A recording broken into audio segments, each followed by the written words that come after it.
ಆತ್ಮೀಯ ವಿದ್ಯಾರ್ಥಿಗಳೇ, ನಿಮಗೆಲ್ಲ ಗುಡ್ ನ್ಯೂಸ್. ಈಗಾಗಲೇ ಏನಪ್ಪ ಅಂತಂದರೆ ಭೌತಶಾಸ್ತ್ರ ಫಿಸಿಕ್ಸ್ ಪೇಪರನ್ನು ಎಕ್ಸಾಮನ್ನು ಬರೆದಿದ್ರಿ. ಬಟ್ ಎಕ್ಸಾಮ್ ಬರೀಬೇಕಾದ್ರೆ ಒಂದಿಷ್ಟು ಡಿಫಿಕಲ್ಟೀಸ್ ಎಮ್ ಸಿ ಕ್ಯೂಸ್ ಕ್ವಶನ್ನಲ್ಲೇ ಒಂದಿಷ್ಟು ಡಿಫಿಕಲ್ಟೀಸ್ ಕ್ವಶನ್ಸ್ ಕೂಡ ಆ್ಯಡ್ ಆಗಿತ್ತು.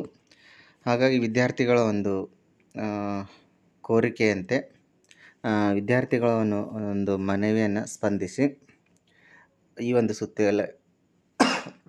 ಸುತ್ತೋಲೆಯನ್ನು ಹೊರಡಿಸಿರುತ್ತಾರೆ.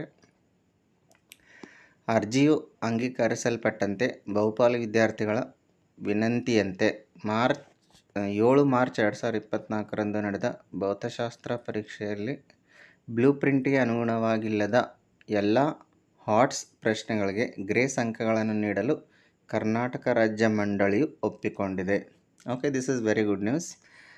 ಒಂದಿಷ್ಟು ಕ್ವಶನ್ಸ್ ಯಾವಾಗ ಡಿಫಿಕಲ್ಟ್ ಇದು, ಆ ಎಲ್ಲ ಕ್ವಶನ್ಸಿಗೆ, ಹಾಟ್ಸ್ ಕ್ವಶನ್ಸ್ಗೆ ಗ್ರೇಸ್ ಮಾರ್ಕ್ಸನ್ನು ಕೊಡ್ತಾಯಿದ್ದಾರೆ. ಬಟ್ ಇದು ಯಾರಿಗೆ ಅಪ್ಲೈ ಆಗುತ್ತೆ? ವಿದ್ಯಾರ್ಥಿಗಳು ಪಠ್ಯ ಪುಸ್ತಕವನ್ನು ಅಧ್ಯಯನ ಮಾಡಬೇಕಾಗಿರೋದ್ರಿಂದ ಮತ್ತು ಎಲ್ಲ ಪ್ರಶ್ನೆಗಳು NCERT ಪಠ್ಯ ಪುಸ್ತಕದಿಂದ ಬಂದಿರುವುದರಿಂದ ಬೇರೆ ಯಾವುದೇ ವಿಷಯಕ್ಕೆ ಇಂಥ ಕ್ರಮವನ್ನು ಮತ್ತೆ ತೆಗೆದುಕೊಳ್ಳಲಾಗುವುದಿಲ್ಲ ಎಂಬುದನ್ನು ದಯವಿಟ್ಟು ಗಮನಿಸಿ. ಓಕೆ, ಈ ಒಂದು ಸೂಚನೆ ಮೇರೆಗೆ KSEABಯ ಭಾಗ 1A ಯಲ್ಲಿನ ನೀಲನಕ್ಷೆ ಪ್ರಕಾರ ಇಲ್ಲದ MCQsಗಳನ್ನು ಪ್ರಯತ್ನಿಸಿದ ಎಲ್ಲ ವಿದ್ಯಾರ್ಥಿಗಳಿಗೆ ಗ್ರೇಸ್ ಅಂಕಗಳನ್ನು ನೀಡಲು ನಿರ್ಧರಿಸಿದೆ. ಪ್ರಶ್ನೆಗಳನ್ನು ಬಿಟ್ಟ ವಿದ್ಯಾರ್ಥಿಗಳು ಯಾವುದೇ ಗ್ರೇಸ್ ಅಂಕಗಳನ್ನು ಪಡೆಯುವುದಿಲ್ಲ.